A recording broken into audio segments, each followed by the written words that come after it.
Degree হাতে যে আজ আজ পর্যন্ত আমাদেরকে রাস্তায় ধর্নায় বসতে হচ্ছে, কোনো চাকরি, কোনো কর্মসংস্থান, কোনো কিছুই নেই। যত কিছু সব স্ক্যামে ভর্তি। যারা অযোগ্য প্রার্থী তারা চাকরি পাচ্ছে। আমরা এত পড়াশোনা করে, আমাদের পরিবার এত খাটাখাটনি করে, হ্যাঁ, কাল ঘাম কষ্ট করে, হ্যাঁ, রক্ত বিক্রি করেও আমাদেরকে পড়াশোনা করিয়েছে যে ছেলেদের ভবিষ্যৎটা উজ্জ্বল হবে।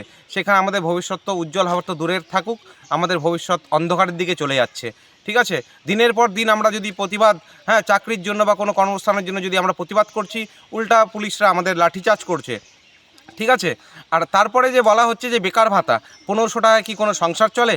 হ্যাঁ, তারপরে যে আমাদের শিল্পের রাজ্যের যে কথা বলা হচ্ছে, কোনো কলকারখানা নেই, কিছু নেই, আমরা বাইরে যাচ্ছি পরিবার ছেড়ে, মা বোন সব কিছু ছেড়ে, বউ বাচ্চা, হ্যাঁ, সব কিছু ছেড়ে যাচ্ছি, তারপরে কোনো দুর্ঘটনা হয়ে যাচ্ছে, তারপরে বলা হলো যে আমাদেরকে ভাতা দেওয়া হবে 5000 টাকা। ঠিক আছে, সেগুলারও কোনো ব্যবস্থা নেই। আজকে এই অফিস, কালকে ওই অফিস, এইখানে দপ্তরে দপ্তরে, সরকারি দপ্তরে দপ্তরে আমাদের ছুটতে নাজেহাল। তারপরে সরকারি দপ্তরে গিয়েও আমরা সুরাহা পাচ্ছি না, ন্যায় বিচার পাচ্ছি না। সেখানেও বলছে যে এখানে এত টাকা খরচা করতে হবে, ওখানে এত টাকা খরচা করতে হবে। সরকারি দপ্তরে গিয়ে আমরা কাজের জন্য, কোনো সহায়তার জন্য গিয়ে কেন পয়সা খরচা করব? এটা তো অন্যায়। আমাদের সঙ্গে প্রচুর অন্যায় করা হচ্ছে।